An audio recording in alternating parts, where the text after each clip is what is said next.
AP CM Chandrababu Naidu కీలక ఆదేశాలు జారీ చేశారు. ముఖ్యమంత్రి కార్యాలయంలో డిప్యూటీ సీఎం పవన్ కళ్యాణ్తో కలిసి సాయికృష్ణ అదృశ్యం కేసుపై విస్తృత స్థాయి సమీక్ష నిర్వహించారు.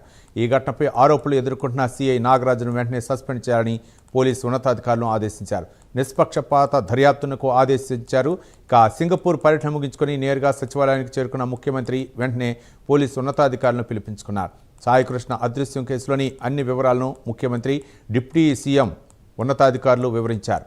ఈ కేసులో ఆరోపణలు ఎదుర్కొంటున్న సీఐ నాగరాజుపై తక్షణమే చర్యలు తీసుకోవాలని, ఆయన్ను సస్పెండ్ చేయాలని చంద్రబాబు నాయుడు స్పష్టం చేశారు. అలాగే ఈ ఘటనపై సీనియర్ ఐపీఎస్ అధికారితో దర్యాప్తు చేయించాలని నిర్ణయించారు.